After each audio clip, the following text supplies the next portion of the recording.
조엘 골드스미스가 지은 보이지 않는 공급자라는 책 중에서 읽어보겠습니다. 영적인 분별.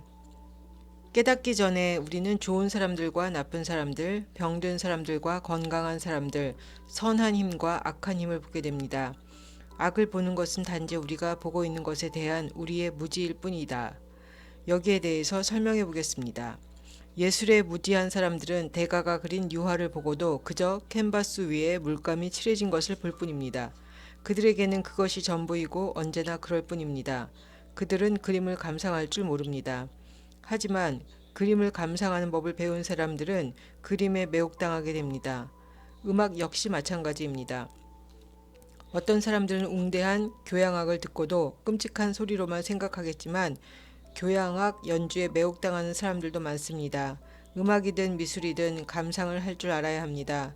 음악이나 미술에 눈과 귀가 트이면 그것이 얼마나 가치 있는 것인 줄을 실감하게 됩니다. 영에 접속되어 감동을 받으면 우리는 영적인 가치관을 갖게 되고 우리는 그것을 영적인 의식, 영적인 인식, 영적인 분별력이라고 부릅니다. 그로 인해 그동안에는 비실제적이고 허무맹랑하고 초월적이라 여겼던 것들이 실제가 되고 모든 경험들과 우리네 전체 삶의 핵심이 되고 영혼이 됩니다. 그동안 실제라고 여겼던 외부 세계의 것들은 그림자가 되지요. 그렇습니다.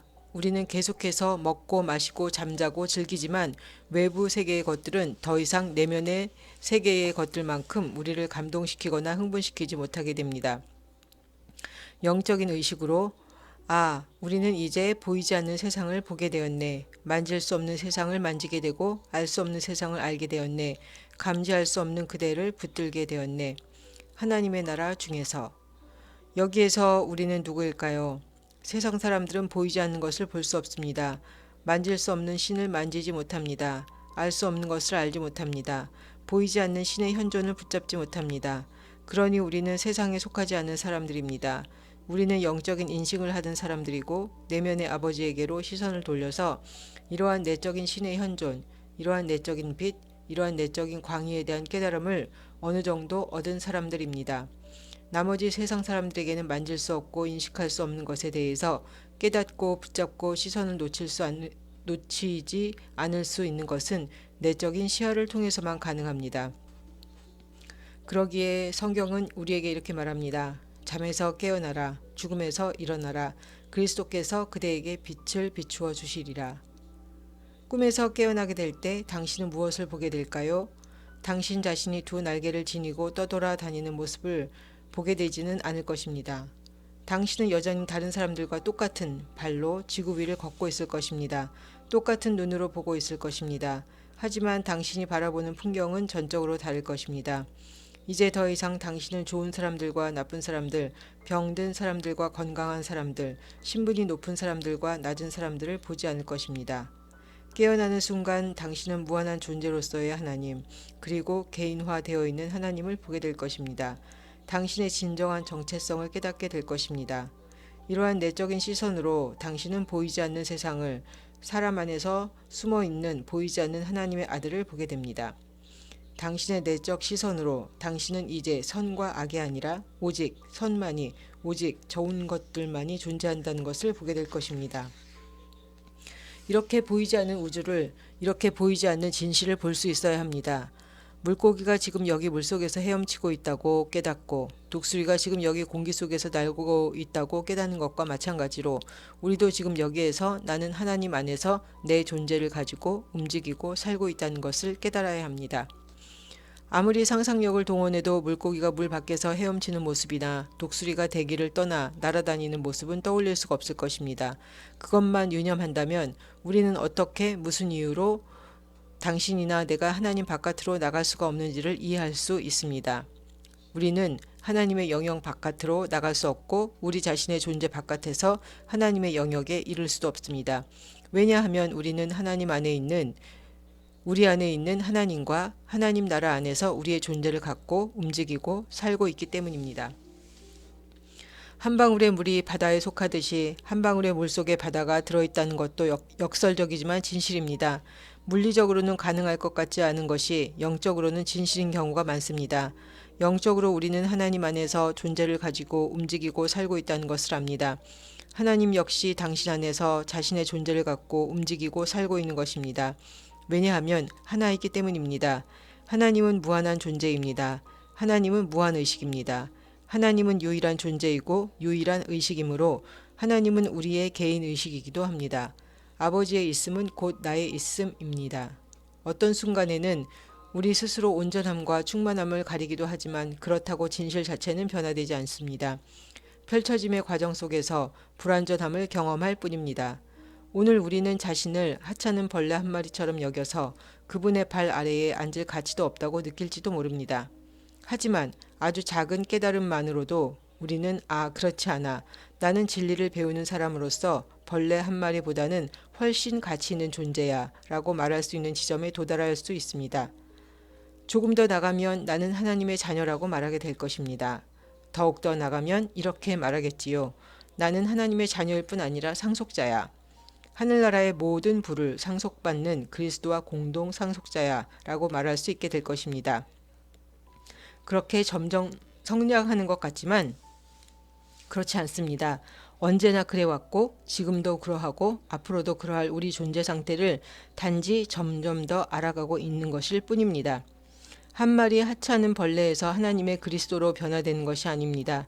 단지 잠에서 깨어나서 나는 이미 뭐뭐이시고 언제나 뭐뭐이었다라고 깨닫는 것입니다.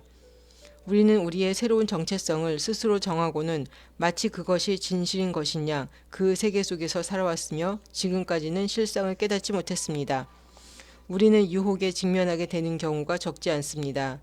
우리가 하나님 안에서 우리의 존재를 갖고 움직이고 살아가고 있지 않다고 믿고 싶은 유혹, 하나님과 분리되어 있다는 것을 받아들이고 싶은 유혹, 죄와 질병, 죽음, 결핍과 한계를 우리가 극복해야 할 실제적인 환경이라고 받아들이고 싶은 유혹, 이러한 유혹에 다가올 때 치료약은 이것입니다.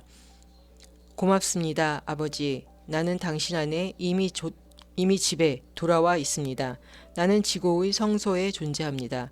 어떤 모습을 띠고 있든 나는 악이 두렵지 않습니다. 나와 아버지는 하나이기 때문입니다.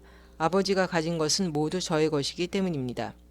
당신이 있는 그대로 존재하는 상태에 머무는 시간이 많을수록 주께서 나의 목자이심으로 나는 부족할 것이 없다는 깨우침이 더 클수록 당신은 당신의 참 자아에 대한 깨달음에 더 가까이 다가가게 됩니다.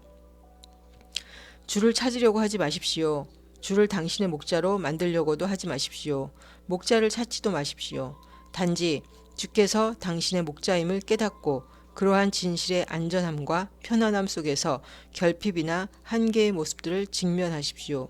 진실은 우리의 은신처이자 우리가 살아가는 거처입니다. 우리가 그러한 진실 안에서 살 때 그 말씀으로 하여금 우리 안에서 살도록 허용할 때 우리는 모든 유혹에 대한 치료약을 갖게 될 것입니다. 치료약이나 치유법을 찾을 필요도 없고 탄원의 기도를 할 필요도 없습니다. 왜냐하면 우리는 이미 하나님 안에서 우리의 존재를 갖고 움직이고 살고 있기 때문입니다. 우리가 해야 할 모든 것은 마음을 고요히 하고 감사합니다, 아버지. 이미 이루어졌습니다. 라고 말하는 것입니다. 어떤 상황에서든 다음을 명심하십시오. 두려워하지 말라. 그것은 나다. 나는 너의 한가운데 있다. 나는 너와 함께 있다. 나는 너를 떠나지도 않을 것이고 버리지도 않을 것이다. 하지만 우리의 의식 안에 이를 받아들일 때에만 우리의 경험을 통해서 보이는 것으로 나타나게 된다는 것을 기억하십시오. 그것이 참이라는 사실 자체는 당신을 도울 수 없습니다. 이런 진실에 대한 의식적인 깨달음만이 당신을 도울 수 있습니다. 이 진실은 병원에서, 감옥에서, 전쟁터에서, 궁핍과 가난 속에서 만인에게 적용이 됩니다. 하지만 이 진실 자체가 모두를 세상을 도울 수 없습니다. 왜일까요? 하나님과 분리되었다는 잘못된 인식이 우리 안에 오랫동안 또아리를 틀어놨기 때문입니다. 당신이 어딘가 하나님 바깥에 존재하고 있으며 다시 돌아가려고 애쓰는 한 혹은 하나님을 경험하려고 하는 한 당신은 계속해서 하나님으로부터 분리되어 있다는 의식 속에서 살게 됩니다. 분리의 감각을 극복하는 유일한 길은 지금 여기에서 다음과 같이 인식하는 것입니다. 그대가 가는 모든 길 안에서 그분을 인지하라. 그러면 그분은 그대에게 휴식을 주리라. 그러므로 설령 내가 지옥에 있다고 할지라도 그분은 여기에 계시다. 내가 사망의 음침한 골짜기를 거닐지라도 나는 악을 두려워하지 않을 것이다. 그분이 여기에 계심으로 나는 이미 내가 찾고 있는 그것이다. 내 안에 계시는 하나님은 강하시다. 주는 나의 목자이시다. 나는 지고의 은밀한 성소 안에 있다. 나의 존재가 곧 아버지의 일이다. 아버지의 있음 모두가 나의 있음이다. 나의 눈은 불화와 부조화와 유혹에 닫혀 있다. 나는 악을 보지도 않고 듣지도 않는다. 그래요. 당신은 그것들을 당신의 눈으로 보고 귀로 들을 것이지만 그것들을 실제하는 것으로는 받아들이지 않을 것이다. 당신은 그것들을 실제하지 않는 그림자로 볼 것이고 그래서 그것들을 두려워하거나 미워하거나 사랑하지 않을 것이다. 그것들에 힘을 부여하지 않을 것이다. 모습들에는 힘을 부여하지 마십시오. 왜냐하면 다른 신은 없기 때문입니다. 다른 힘은 존재하지 않기 때문입니다. 그렇습니다. 당신은 너무나 오랜 동안 당신의 눈으로 잘못 보아왔고 당신의 귀로 잘못 들어왔습니다. 당신은 맛보고 냄새맡고 만질 것이지만 거기에 힘을 부여하지는 말아야 합니다. 그것을 부정하거나 무시할 필요는 없습니다. 단지 제대로 보기만 하십시오. 거기에 힘을 부여하지 마십시오. 하나님만이 유일한 힘이라는 것을 알아차리십시오. 하나님의 나라는 내 안에 있으므로 모든 힘이 내 안에 있다. 모든 힘이 당신 안에 있으므로 세상의 어떤 것이든 사실은 힘을 가질 수 없다는 것을 깨달아야 합니다. 하나님의 나라가 모든 힘을 가진 나라가 내 안에 있는데 어떻게 힘을 가진 사람이 따로 저기에 있을 수가 있겠는가? 하나님의 나라가 내 안에 있는데 병원균이 힘을 가질 수 있겠는가? 모든 힘이 내 안에 있고 내면으로부터 외부로 흐르고 있는데 힘을 가진 사람이나 사물, 상황이 어떻게 따로 있을 수 있겠는가? 그렇게 마음먹을 때 당신은 어떤 사람, 어떤 장소, 어떤 것, 어떤 상황을 보든 이렇게 말할 것입니다. 그대들은 나에게 어떤 힘도 가질 수가 없어. 하늘에 계시는 아버지로부터 오지 않는 힘은 아무 힘이 없으니까. 내면에 그리스도를 품은 사람은 세상의 빌려다들에게 이렇게 말할 수 있을 것입니다. 왜냐하면 그는 하나님의 나라를 내면에 있는 모든 힘을 알고 있기 때문입니다. 당신이 당신의 의식 안에 이 위대한 진실을 확립할 때 어떻게 어떤 사람이나 사물을 사랑하거나 미워하거나 두려워할 수 있겠습니까? 어떻게 어떤 사람의 좋은 생각이나 나쁜 생각에 힘을 부여할 수 있겠습니까? 어느 누구의 좋은 생각도 당신을 치유해 줄 수 없습니다. 어느 누구의 나쁜 생각도 당신을 해칠 수 없습니다. 당신이 스스로 힘을 부여하지 않는 한 외부의 어떤 것도 당신을 다칠 수 없습니다. 외부의 어떤 것을 두려워한다면 그것은 벽에 비친 그림자를 두려워하여 달아나는 것과도 같습니다. 그림자가 때로는 사람처럼 보이기도 하고 커다란 괴물처럼 보일 수도 있겠지만 그것은 그림자일 뿐입니다. 하나님의 나라가 내면에 있다면 모든 힘은 당신 안에 있고 그러니 당신은 바울처럼 이렇게 말할 수 있습니다. 이 모든 것이 이 모든 사람들이 나를 해칠 수 없습니다. 어떤 폭탄도 나를 다치게 할 수 없습니다. 외부의 어떤 것도 나를 움직일 수 없습니다. 모든 힘은 내면에 있기 때문입니다. 우리는 이런 진실을 악한 힘을 극복하기 위한 무기로 사용하지 않습니다. 이러한 진실에 달라붙어서 단지 그것을 존재의 진실을 상기시키는 데 활용할 뿐입니다. 우리의 의식 안에서 이 진실이 확고하게 자리하게 되면 그때부터는 우리의 경험에 작용하는 하나의 법칙이 됩니다. 우리의 의식 안에 자리한 이 진실이 우리의 갑옷입니다. 하지만 갑옷이라는 말을 방어의 의미에서 사용하게 되면 방어에 대한 개념을 떠올리는 순간 우리는 모순에 빠지게 됩니다. 하나님이 존재의 모든 것이고 모든 힘인데 도대체 무엇을 방어할 필요가 있겠습니까? 그런 까닭에 인피니트 웨이에서 우리는 하나님을 하나의 힘, 유일한 힘이라고 보고 하나님의 갑옷이라는 용어를 사용합니다.